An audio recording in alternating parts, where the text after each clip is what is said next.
what happened with 3:15 left in the game with the Kings up 1. You can see it here. Doug McDermott fouled Seth Curry with the Warriors in the bonus, sending Curry to the line. It was a really strange sequence. And then it led to Draymond Green saying just something's not right here post-game. Listen. I saw a team tonight foul Seth Curry with 3 minutes to go in the game for no reason. In the penalty. I get fined when I do wrong. Just fine the hell out of people.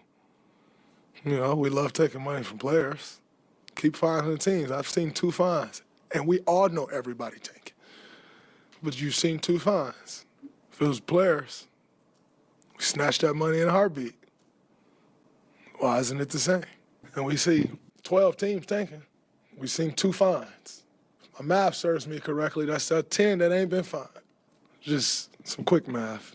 It could be wrong, so don't judge me if it's wrong. But we're going to keep that same energy when it comes to teams, when it comes to officials, when it comes to everybody but players. We don't keep that same energy. But it's a players' league. That was the most disgusting thing I've ever seen watching basketball. And I've seen a lot, especially this year when it's such a talented draft class. I get that teams are trying to tank. But this is the worst season of tanking. The Sacramento Kings threw a game on purpose, and there are no consequences. And you know this came from the higher-ups. This wasn't Doug Christie's decision.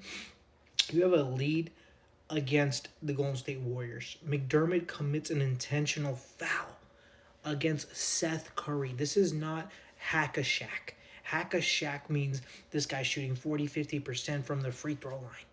He purposely fouled a guy in the bonus who is shooting 90% from the free throw line this year. And you could say, well, maybe it was a one-off. It was an accident, even though clearly on the video, it's an intentional foul. Well, guess what? A few plays later, they do it again. That was the most disgusting thing I've ever seen.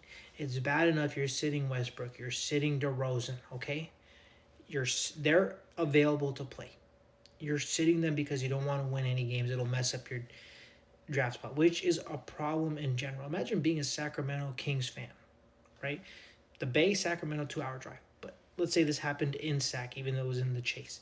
You're sitting these 2 guys. What are these fans coming to watch? What are they coming to watch?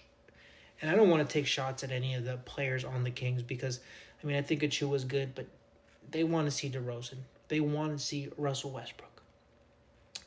And there's no consequences. Absolutely none. I don't mind tanking. I don't mind if the team you put together stinks, they stink. But sitting players is one thing.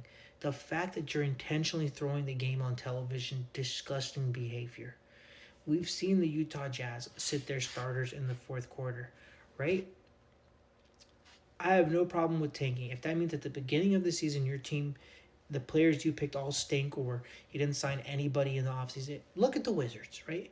You can say what you want about the Wizards, but they tried. They went and got Davis. It's not their fault. Davis is always injured. They got Trae Young, okay? That's completely separate. They would probably play 1 or 2 or both of those guys if they were available. Those guys just don't want to play for such a crappy team. But if you start the season with a crappy team and you keep it crappy, that's totally fine. If you start the team with some decent players, refuse to play them, what's happening to the game I love?